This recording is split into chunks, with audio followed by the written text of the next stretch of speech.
G'day and welcome to Season 2 of Harvestable by AgriDigital. Our 8-part mini-series will feature fireside chats with some of agriculture's most insightful minds, sharing their perspectives across the grain supply chain.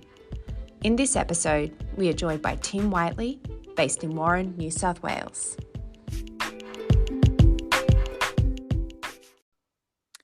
Well, welcome back, everyone. It's Emma Weston from AgriDigital and also the co-host of Harvestable, our harvest wrap-up, what's happening during, preparation for, and of course the results of harvest as well.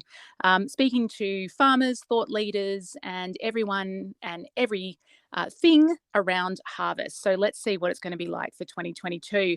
I've got a really, really good season planned. We've got so many great guests coming on, but my first amazing guest is Tim Whiteley. Welcome, Tim. Morning, Emma. How are you? Good. How are you? You and I planned this so that it was supposed to be a bit of time out when we thought it was going to be raining, but we're not that far away from each other because I'm up at the farm in Warren at the moment, and I'm imagining it's not raining out your way yet. A few showers over the last couple of days, but we've sort of dodged a bullet. It does seem that way, doesn't it? It does seem that way. Yeah. So fingers crossed that's what happens. I was a little bit worried because sometimes when we do these podcasts and it's raining and most of us have tin roofs, it can be pretty noisy. But I think we've dodged a bullet on the podcast as well. So hopefully it's okay. The dryer's still running in the background because the clothes aren't on the line. But we'll do our best. All right, cool. Well, look, before we begin, and we're just the way this works is for everyone who listened in last year and anyone who's new this year, it's a real fireside chat style, conversational, repartee, hopefully between our guests and ourselves. And it's Tim Whiteley, who is a farmer in Warren, New South Wales, which is in the central west of New South Wales, for anyone who's not that familiar with Warren. Tim, did you want to just say a little bit about yourself, introduce yourself, what you farm, where you farm, anything you're really comfortable saying? Yeah, sure, Emma. We're just a family mixed farming operation based at Warren with my mother and father and my wife, Emma. And the main crust of our business involves dryland cropping, cattle, and irrigated cropping when there's water about, which there certainly is at the moment. And we utilise our equipment and our expertise sort of probably within a 100 kilometre radius of town. We do a little bit of share farming west of us towards the Ningham district, and a little bit of contracting and things like that as well. So.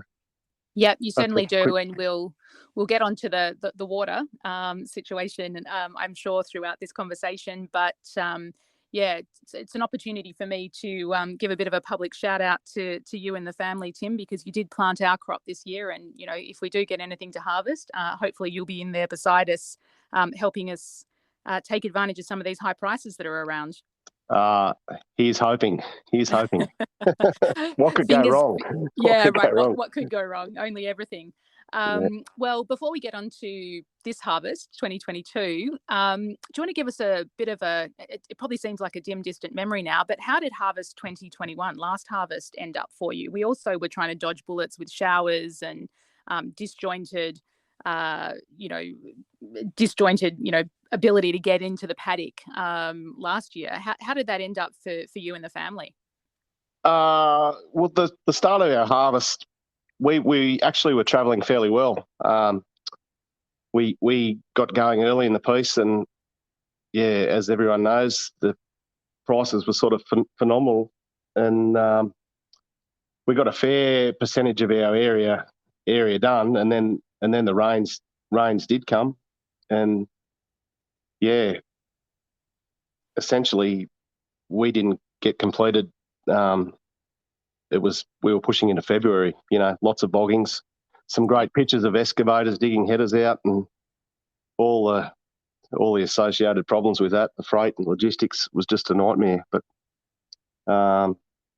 certainly it was doom and gloom at the time, but the prices we managed to capture, even though the quality of our grains were reduced. It was amazing.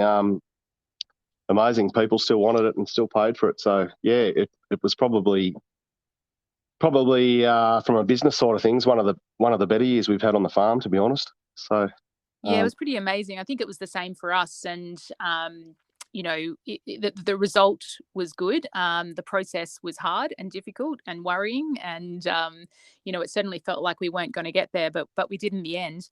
And so this going into this year, I guess we all had pretty high hopes. Most of us had pretty strong moisture profiles. After that disjointed harvest, and some pretty good end of summer and into autumn breaks.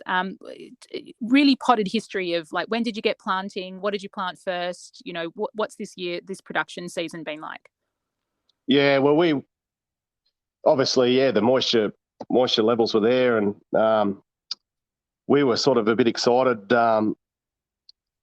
We were keen to capture some of these great canola prices and get on that bandwagon. Traditionally, we're sort of in our Western areas, it's an opportunity, that we only sort of grab when we've got sort of reasonable moisture levels to start. And we were ready to go.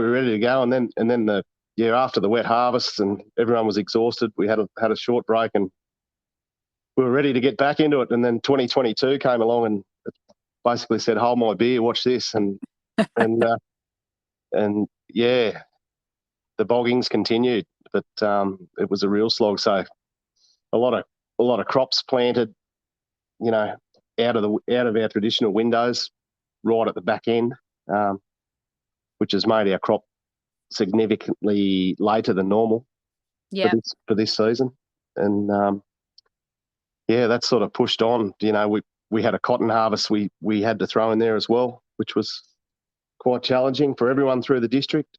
And now we're shaping up for another wet harvest with floodwaters all around us. So bring on the good times. Bring on the good times. We need it. We need it, don't we? And I know people say that as farmers that we're always complaining about something, but it just has seemed like we've always had something to complain about for the last little bit. So we've gone from fires and droughts, and floods, and of course labor shortages as well, brought on not just entirely by COVID, but and supply chain issues and so forth. It's certainly been challenging.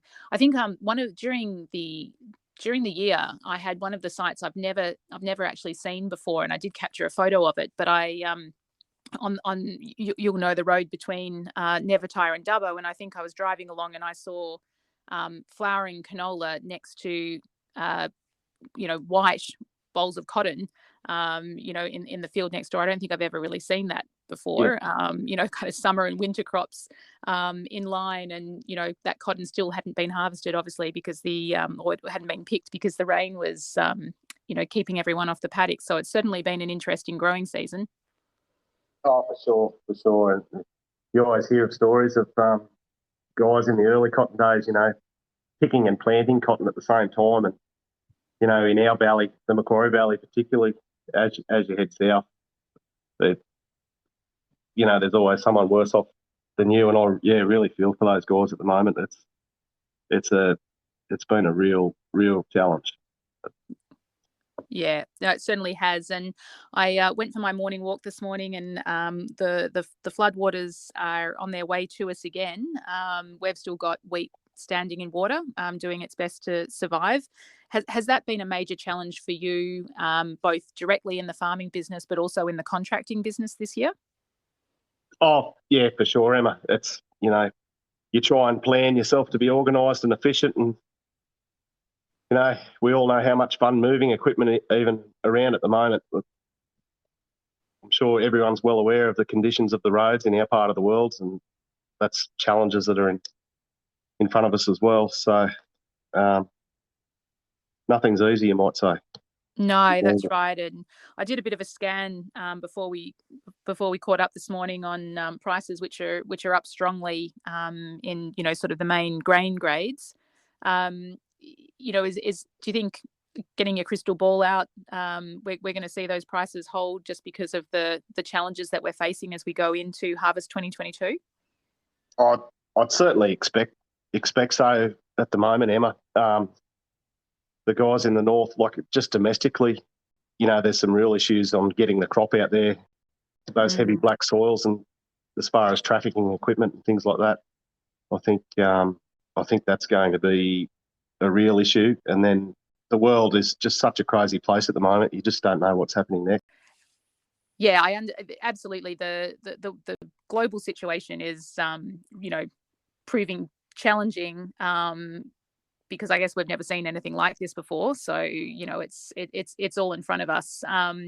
But in terms of just where we stand today and where you stand today is, from a farming perspective, Tim, with harvest 2022 in front of us, like you said that you got the crops in late. It's been a bit disjointed in terms of the planting season and the growing season.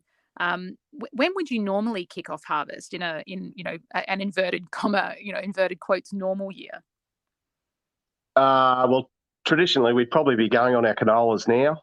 Yeah. And the cool, cold finish, and it's certainly not suffering from a lack of moisture. So,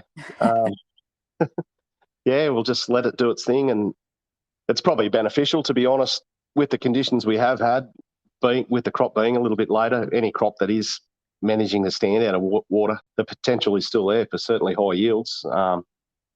As far as quality is concerned, we might be struggling for our prime hard. Yeah. Our hard protein varieties.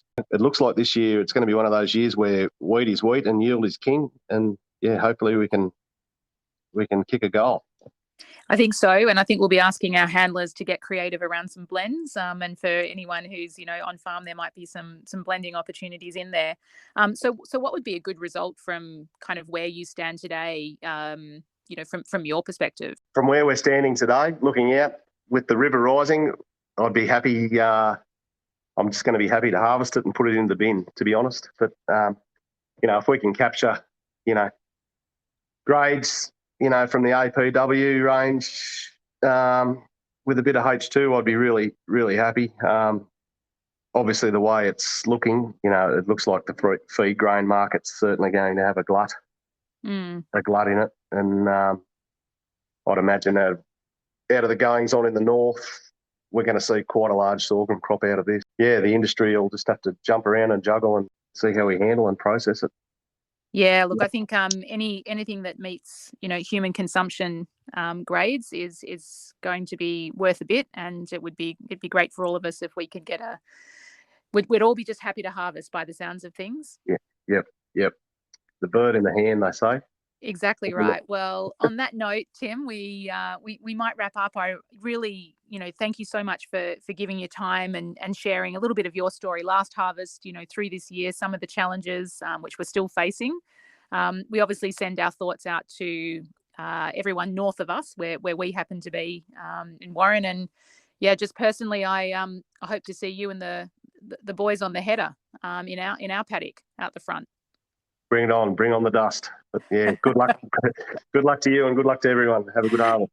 You too, Tim. Thanks very much. Have a great one. Thank you for listening to Harvestable by AgriDigital. We hope you enjoyed this fireside chat and see you next week for another episode.